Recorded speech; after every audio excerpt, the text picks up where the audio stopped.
All right, today I'm going to be jumping back into the top charts. Today I'm going over the top 50 charts. I'll just be doing the top 10 in today's video, and then I'm going to put them in a tier list, kind of give my thoughts on each one, and just kind of see what the charts are looking like right now. I mean, looking at this really quickly, I mean, there's two of the Kendrick diss tracks, and this is actually good because I've been wanting to make a video on the Kendrick and Drake beef, so it's going to be fun to react to those. I've obviously already heard those, but I don't think I've heard most of these. So the first track is a bar song, in parentheses, Tipsy by Shaboozey. I've definitely heard of this song. I've heard snippets of it on TikTok.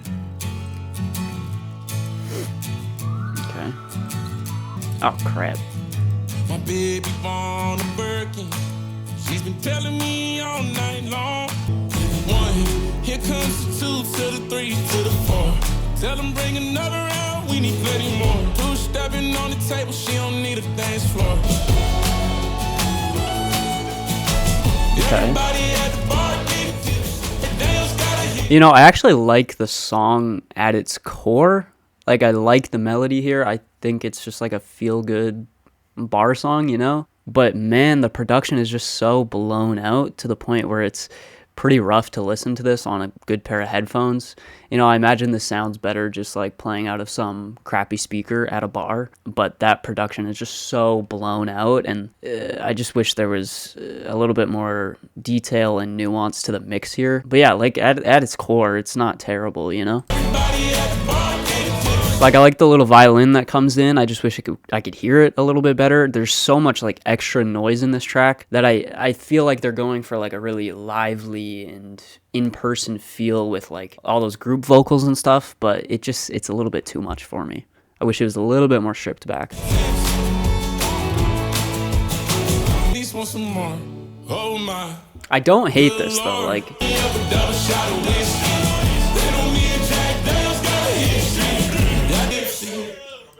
not terrible. Yeah, like I said, at the core, I kind of like the song. It's catchy. It's fun. I like this guy as a vocalist. I think he has some real power to his voice and some charisma to his voice, definitely.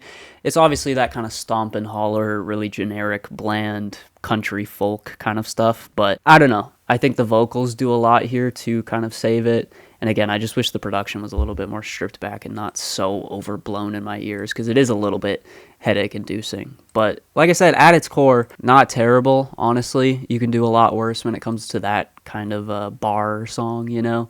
So I'm going to put it probably in like C tier for right now. Oh wait, you guys didn't see that, I don't think. It's in C tier. There you go. Next up is Beautiful Things by Benson Boone. Title looks kind of familiar. Don't know who this artist is at all. For a while there it was rough, but lately I've been doing better. Please don't give me like a Louis Capaldi, slow, boring, emotionless ballad. I have a feeling that's what it's gonna be. And I see my family And I'm not, every month. I don't need it. I found a girl my parents love. I know the things he gives me, he can take away. Is the man who stands to lose you. Okay. Kind of predictable going into this electric guitar switch up, but honestly not terrible. I think the vocals, I was expecting like some Louis Capaldi type stuff. I think they're definitely better than that and offer a little bit more emotional depth. And it's not just, I mean, it's a little bit whiny, the vocals, but again, not the worst thing. Let's see where it goes though. Oh, this sounds familiar. I think I've heard this chorus. These beautiful things that I've got, please stay. You know, it's kind of weird. This is going to sound like a crazy comparison. That little vocal matching up with the guitar riff kind of reminds me of Nirvana in a way.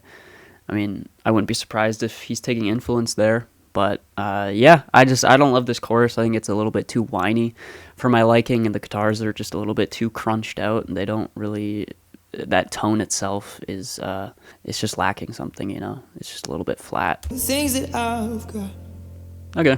I mean, it's trying. It's going for something. I don't love that chorus and how whiny it is.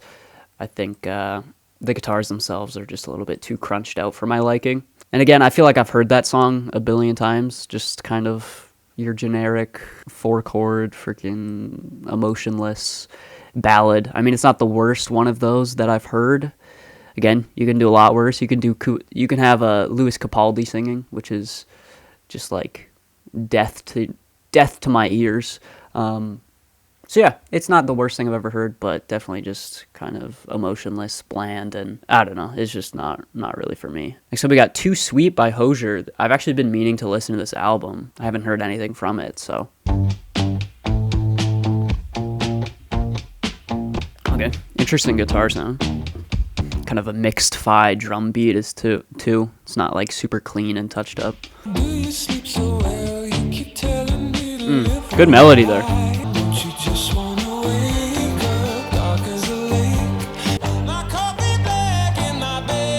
Yeah, I've heard this chorus too. I mean, this is easily the best track so far.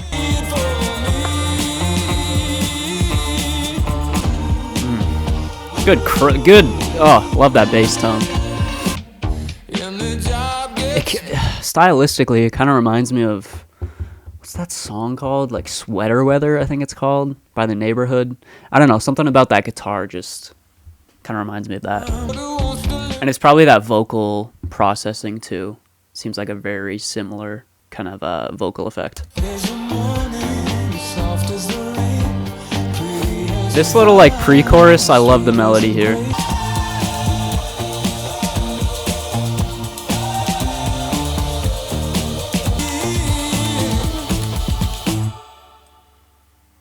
Okay, wow. Definitely the best track so far, like easily. I think the vocal presence there was pretty impressive. I mean, the only song I've heard from Hozier is Take Me to Church, right? That's like his biggest hit. I mean, it had similar vibes to that with some like gospel-y elements, some religious elements with like those church bells in the background or whatever. I just think his voice is just absolutely fantastic. There's a power to it, but it still has like a pop appeal where it's not like too strange or anything, you know? Great little melody in the pre-chorus that I loved. Some really good guitar work. And probably the best writing out of any of these tracks so far. So I'm going to go A. I don't know if it's something I'd necessarily return to on my own time, but for what it was, like, for that 4 minutes, I enjoyed myself. So you guys might be thinking, like, is this video... I've done this type of video in the past. It definitely is inspired by, like, Rick Beato, if you guys know who that is. He does these videos where he breaks down the top 10.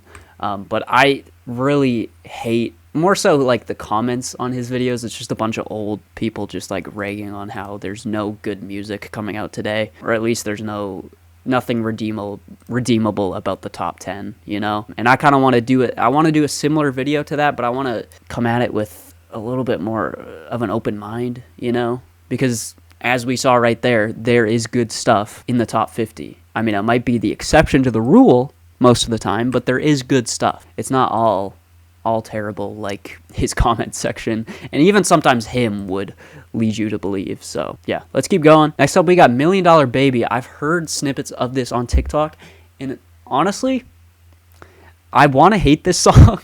I want to hate this song because of how like how hyped it is on TikTok right now. But man, the snippets I've heard of just like the chorus, it goes so hard. Tommy Richman. I think this guy had a feature on a recent like Brent Faiyaz album as well. So yeah, let's give it a full listen. I've heard the chorus to this, but I've never heard the full track. So let's see.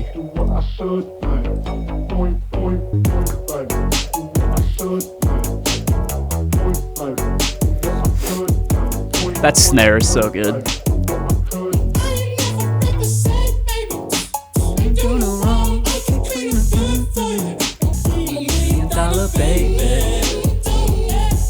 Dude, the groove is crazy.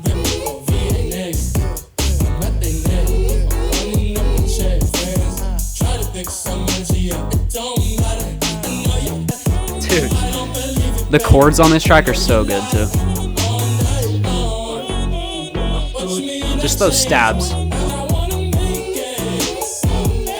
You're my $1 million baby. Yep. Good synth line.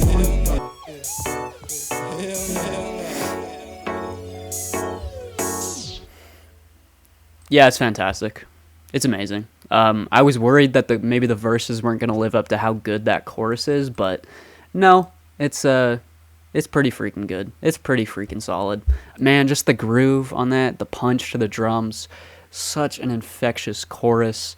I just love the style here. It is just oozing charisma, confidence, and style, and just it just feels so good. It feels so good. I feel like I'm leaning towards S, but we'll leave it an A for now because I feel like S might have to be reserved for those Kendrick tracks.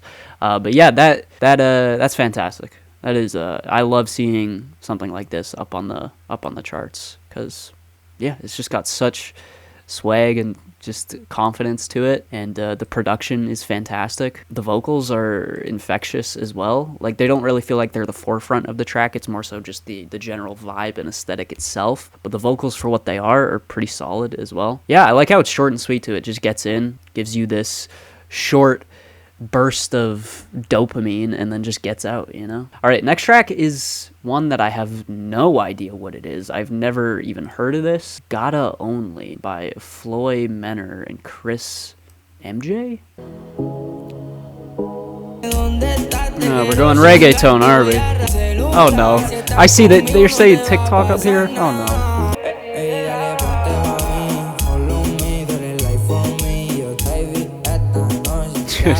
This just feels so soulless right now. It sounds like this guy doesn't even want to be singing right now. I don't know what these lyrics are, of course, but he also said TikTok, so I can imagine that they're probably not that great. Dude, I'm so sick of why does every reggaeton song sound the same? At least on the charts. I said I was coming into this episode open-minded, and I think I am, but that is just absolutely soulless. Absolutely soulless. I don't know. I'm just so sick of the reggaeton songs that all just sound the exact same, and it's always just these vocalists that have no discernible quality to them at all. That guy sounded like he didn't even want to be singing. Like, there's no passion behind that at all. And I get that it's just kind of going for a chill little vibe, but the production itself doesn't really elevate that because it's so bland and skeletal and just nothing sticks out at all. So I'm honestly thinking maybe F. Maybe F? Yeah, we're gonna go F. I'm sorry. Next up, I think it's Taylor Swift. Yes, it is. Okay, I've heard this track. I've heard this entire album. You'll see it in my monthly recap this month. I won't spoil my thoughts on the album, but I think this is the first track off the album, featuring Post Malone. Fortnight is the title. I gotta be careful here. I don't want the Swifties to kill me.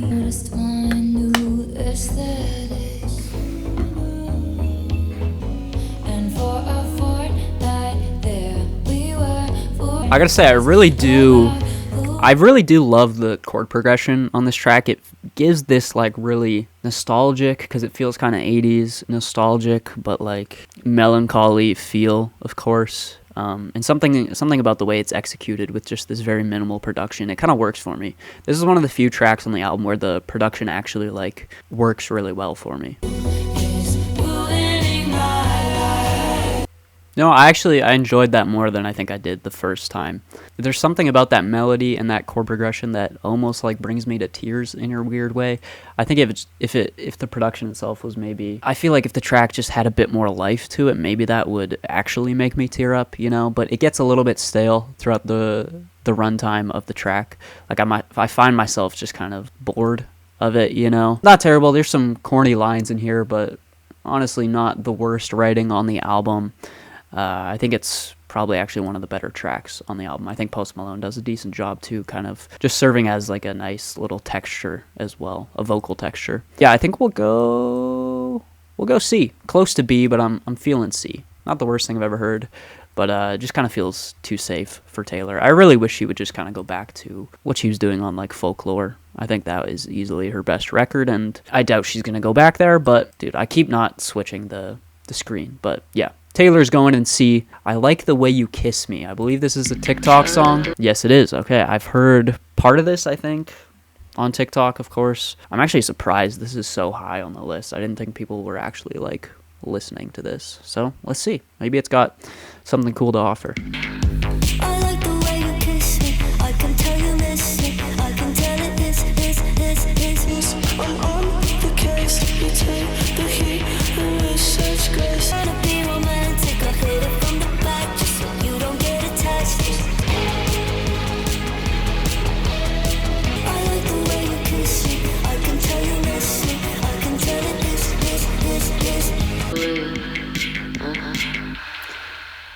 Okay, I'm kind of conflicted on how to feel about that track. Like, I really don't like the sentiment in the lyrics here. I get it that it's going for this like dejected kind of feeling of just like this kind of numb feeling. I'll hit it from the back so you don't get attached. Not trying to be romantic, you know, but it just, something about it comes off really like immature. Which makes sense because a lot of people on TikTok are young, and lyrics like this kind of really make sense on that platform. And the chorus itself, I like the way you kiss me. I think it's a solid chorus. I actually did kind of actually like the build towards the end. I was feeling like the atmosphere was feeling a little bit too artificial and a little bit cheap, but I think some of the layers that were added towards the end actually kind of made it come to life and made it feel like it actually had some sort of budget behind it. But I also do kind of appreciate the fact that kind of a song like this that is so obviously like bedroom produced, you know, it's kind of got this bedroom pop aesthetic to it. I appreciate that these types of songs, because of TikTok, are ranking higher on the charts, but I think vocally it's just not doing much. Other than that chorus, it gets a little bit repetitive vocally. And again, I really do not like the lyrics here at all. It feels a little bit gimmicky, and just kind of like, it feels like something that is meant to do well on TikTok. And while it does have some redeemable qualities to it, I wouldn't really see myself coming back to it. Maybe C tier though. And here we are again, me forgetting to switch the screen. Maybe C tier? Yeah, I guess we'll go C tier, because again, it doesn't overstay its welcome. It kind of gets in, gets out, does its job, and the build itself was actually pretty decent, so we'll go C tier. Next up, I believe we have Kendrick, which I'm excited for. Obviously, I've heard all the disses in this beef, so I've heard Euphoria, but hey, I'm here to listen to this again. This is a 6.5 minute diss by Kendrick Lamar. Yeah, let's enjoy it together, because again, I've really wanted to talk about this beef, but I just haven't really found a way to talk about it, because I feel like I don't really have an interesting perspective to give. So I forget, someone did reversed intro. I can't remember what they say, but it is I think it's like everything they say about me is true or something. That might be what it is. Euphoria. Spiraling, you're moving just like a degenerate. Heavy antique is feeling distasteful. This is basically Insecure by Quedeca, his KSI diss track. Kendrick, we know where your inspiration's coming from. You gotta give our boy Quad some credit, you know? Calca angles, fabricating stories on the family front, cause you heard Mr. Morale. But don't tell no lie about me, and I won't tell truths about you. Shoo! Benjamin and the Jackson all in my house, like I'm Joe K. Hellcat, met his homeboys in them types LA solo K. Thought the money, the power. Dude, I never realized what that line was about until like super recently. Once a lame, because apparently Drake on Degrassi, he played a character that was in a wheelchair, you know? So if you're lame, obviously you can't walk. Once a lame, always a lame. I thought he was just saying like lame in the normal sense, not literally someone who can't walk, you know? It's fun. It's a funny little line. It's little lines like that really make this track special. First play, have you ever watch your enemy down like with a poker face that came out straight? I hate when I rap or talk Dude, about the flow switches too. Die, they turn into none. Rather do dead than let a Canadian nigga make Pac turn in his grave. What is it, the brakes? I hurt your feelings, you don't work with me no more. Okay, I pray they my real friends. If not, I'm YNW Melly. I don't like crazy. For real, for crazy. Let me see you push a T. Now let me say I'm the biggest hater. I hate the way that you walk, the way that you talk. I hate the way that you dress. I stay. There's something so funny about Kendrick just getting so literal here. Like, he just cuts all the double entendres, all the metaphors, and it's just like, I hate the way that you talk, the way you walk, the way you dress. Like, it's just, there's something so pure and just human about that. It's just so real. And I think that's what makes Kendrick stand out in this beef. Is yes, while there's allegations being thrown on both sides, Drake saying Kendrick's beat his wife, of course, which that shouldn't be ignored, of course. But then obviously Kendrick's allegations that Drake's a pedo and that he has another daughter that he's hidden.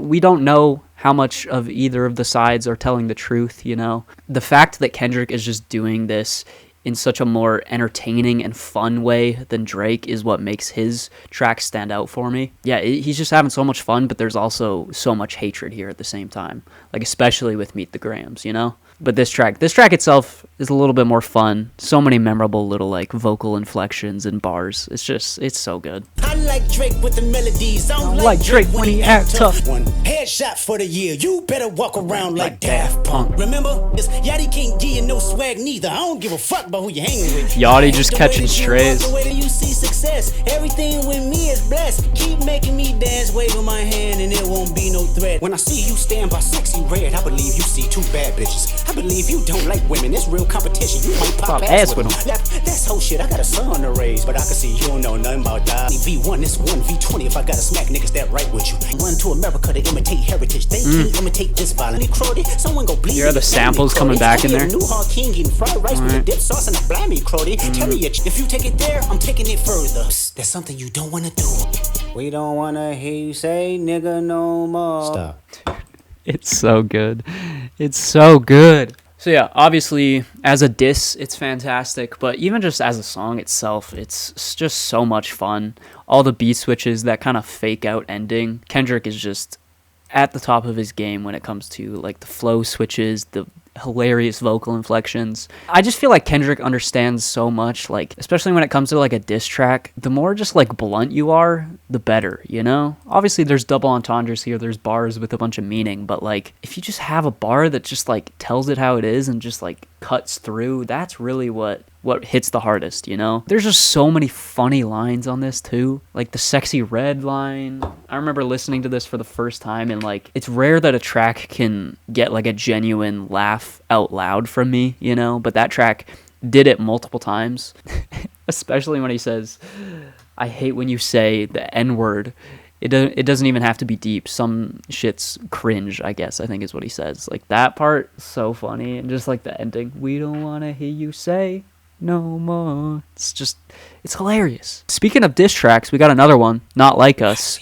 This obviously dropped after Meet the Grahams. Kendrick dropped like 3 diss tracks in one day. Absolutely insane. I didn't love this one on a first listen, but let's see. Maybe it's been growing on me a little bit. Let's see if it grows on me even more here.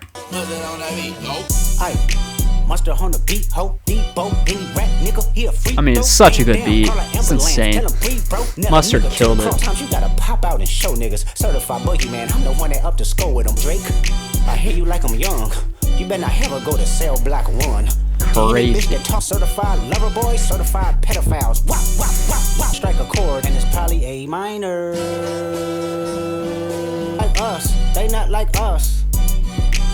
I'm glad D-Rose came home, y'all didn't deserve him neither. From Alondra down to Central. Oh, okay, that was a DeRozan reference. I've never like listened to this while looking at the lyrics. I'm glad D-Rose came home, y'all didn't deserve him. So obviously DeRozan played for the Raptors. He's from Compton. He came home though. Well, I guess, yeah, he just came back to the United States.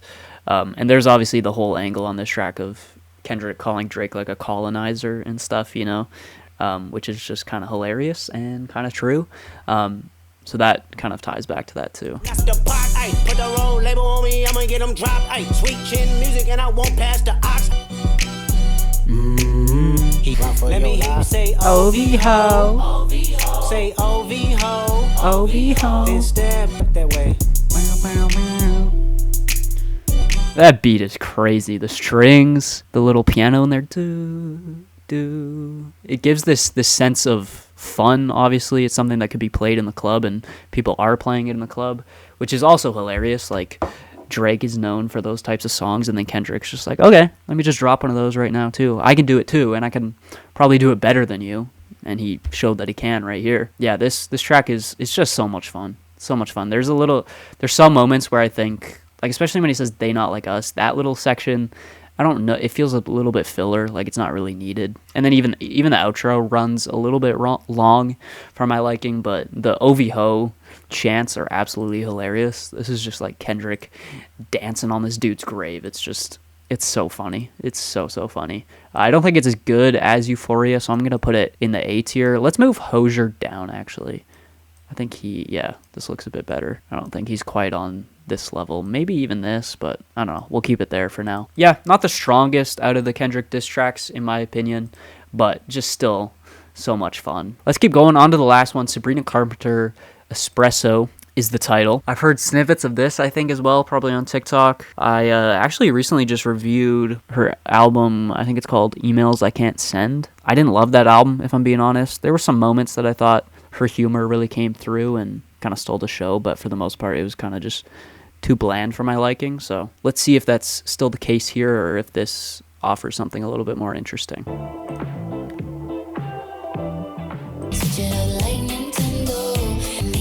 There's something so shocking about going from Kendrick's lyrics to this. Switch it up like Nintendo. I mean, come on. We can do better than that.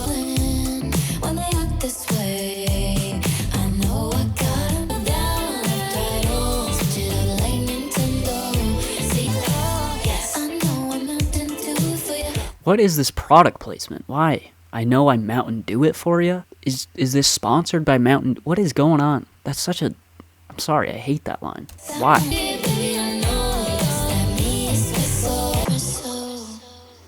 Okay, I think the production there is actually pretty solid when it comes to like big maximalist kind of pop disco fusion, you know? Feels kind of similar to like some Dua Lipa stuff. But man, there's some really corny writing here that I really just didn't enjoy. Not the worst thing I've ever heard. Like, I see its appeal. This thing's going to be massive. I mean, it already is pretty big. It's #1 right now, but I can see this song just blowing up like crazy. Not anything I would come back to, but again, not the worst that you can do when it comes to that type of that type of song that's going for kind of just being like a massive pop hit, you know? I guess we'll go C tier. It's got some redeemable charm to it, but nothing too crazy. Yeah, there we go. That is the tier list. Those are the top 10 songs on Spotify Global right now. Kendrick just absolutely dominating the list, of course. And that Tommy Richman song, again, that is...